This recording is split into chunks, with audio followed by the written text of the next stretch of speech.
What a crazy day it's been for Pokemon Day 2023. We're gonna break down all the news and everything you need to know and the things that you missed for Pokemon Scarlet and Violet DLC and much more. Let's dive in. All right, big shout out to y'all. We've had some great conversations today so far for Pokemon Day on the live stream and on Twitter, so shout outs to you guys. And I'm gonna cover all the things that you might have missed or things that you didn't know about going into this.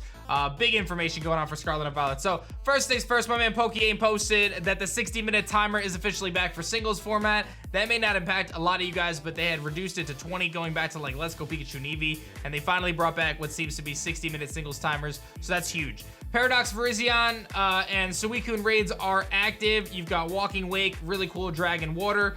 Iron Leaves is grass and psychic typing. The rewards are a little mad, but obviously you guys are gonna wanna do those raids. And we get a little bit of information about them in terms of these Pokemon. We see the signature move Hydro Steam coming off of Walking Wake. A lot of this information is coming out as we're making this. We see some really cool stuff about their different movesets. Suicune's moveset containing like Flamethrower, Hydro Steam, Outrage, Dragon Pulse. This seems to be a Pokemon that's going to utilize its special attack as opposed to its physical attack, so that's pretty serious business. We see kind of some stat distribution stuff. In terms of Iron Leaves, learning some really interesting moves here. This is a physical attacker as opposed, and you've got the Psyblade, the Close Combat. You've got different moves like that, some different support type moves. And Imprison is interesting as well. Quash is interesting, especially if this thing can get moving. It doesn't seem like it's overly fast, but it's probably gonna sit at a pretty good base speed. I don't know my stats at level 100 very well. But again, very physically offensive for this particular Pokemon. We also have the shiny models for them, but it's worth noting that they're shiny locked at this point in time. I think they look pretty cool, ultimately. The one thing I will mention is that they do look very different from the sketchbook, right? So like, we saw the sketchbook on Virizion and Suicune, and it's not anything close. So interesting to say the least. And it certainly brings up a lot of questions about kind of the storyline of Suicune in the Burn Tower and how this Paradox Suicune exists. I think there's some confusing things that we need to kind of do a little digging into in terms of the lore here. I don't know if I fully understand Paradox Pokemon, if I'm being honest. Now from there, talking about the DLC, we've got 3 new Pokemon hinted. You kind of got these little statues here, and it looks like they're probably some sort of pre-evolution for the Pokemon that were ultimately revealed. So maybe these are like, I don't know, starters in this region or something. We also look at some different masks, which could be Pokemon from the statues. I think that that's a good kind of starting point there of what these masks could be. And then you've got kind of the 3 Pokemon themselves, which are very interesting. Okidogi, Munkidori, and Fezandipiti, but I totally said that wrong. Hold on. I think it's Pheasantipity, like serendipity, but pheasant.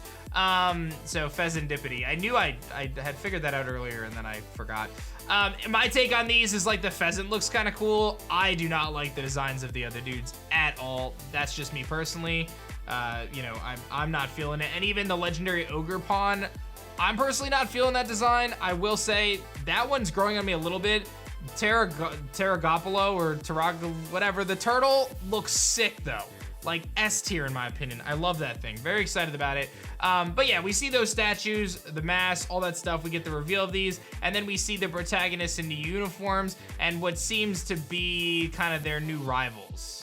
And it's worth noting that the new rivals are actually present in both DLCs, right? So we've got this fall DLC, and then we've got the winter DLC, and it seems as though this rival character is gonna be important in both of them, as well as, again, you have the protagonists with different outfits. As we're seeing different screenshots, we've got these different lantern things with Pokemon symbols on them. Not really sure what this means, but I think it's something to point out. It's probably like a little hint towards something else. The Pokemon website confirms that we're going to the land of Kitakami from Pokisutami. A translator says north and upper, but Kami has a lot of different meanings as well. There's also a real city called Kitakami in the Tohoku area of Japan. So this is like the northern part of Paldea is what they're representing here. And Pokisutami also goes on to point out that the promo of that had a very summer festival vibe. So I guess there's a particular summer festival, and they captured a lot of those elements in this. So this very much so could be the summer break DLC, right? And that's kind of why you're going on this trip. One connection that I thought was really cool here, despite the fact that I generally don't like the designs of some of these new Pokemon, there's a popular hero of Japanese folklore called Momotaro. I might be saying that wrong, obviously, but Momotaro was born from a giant peach. And anyway, long story short, this little dude Momotaro and his buddies are like this pheasant, this little bear, and this little monkey, and it seems as though that these new Pokemon are very much so inspired by Momotaro. I think that that's like a no-brainer.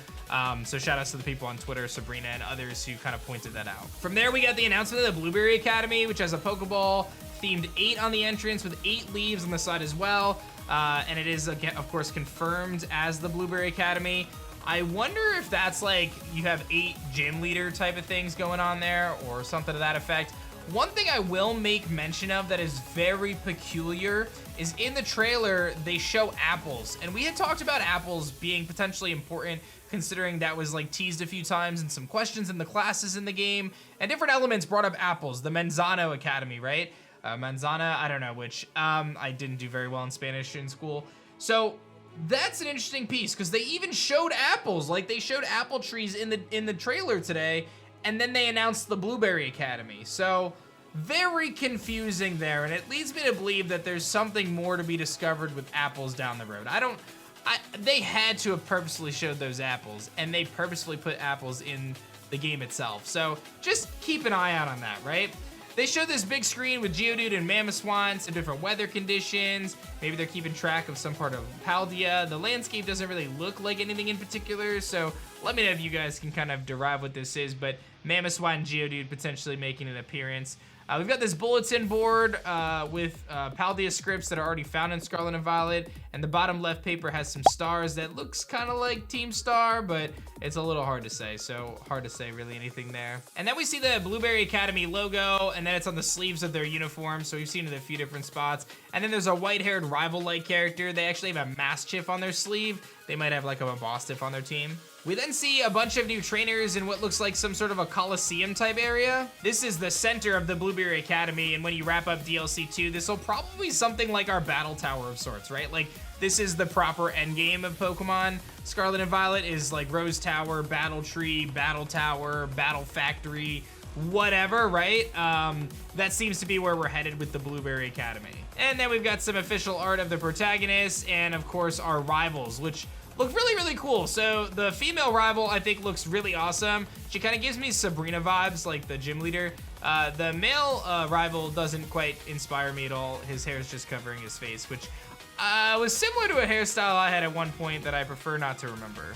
So, just to recap, you're obviously going to go to the land of Kitakami as kind of like your summer break type of deal, and then you expand beyond the Paldea region there, and then you've got the Indigo Disc, which is where you kind of go to the Blueberry Academy, and that seems to be a little bit more battle focused. So this is very similar in a way. It could be very similar in a way to how they did Isle of Armor and Crown Tundra, how Isle of Armor was pretty much focused on like battling and kind of changing competitive and providing new moves and updates that way, whereas Crown Tundra was much more exploration based. In fact, the whole premise of it was that you were an explorer, right? So I think that we might be headed towards a similar vibe. We didn't really get a ton of gameplay, right? Like that's one thing that I would say is definitely missing here.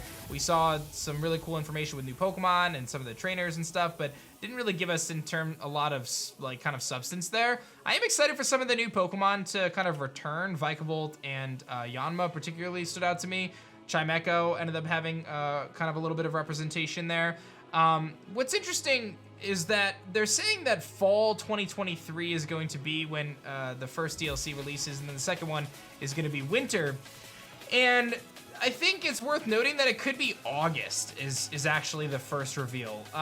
Fall to me is like September, October, November, but I do think that it's potential for August, and I'll talk to you guys about that in tomorrow's video. I think we have something that might kind of point towards that there. The first day of winter is technically considered December 21st, but I don't know if that's like how they're gonna go about it. So I feel like the release date for winter 2023 is like Pokemon always loves to nail down that week before Thanksgiving Friday, right? Like that's their sweet spot for a release because it's like the perfect timing, right? Everyone gets home from school and then you've got the week off for the Thanksgiving holiday.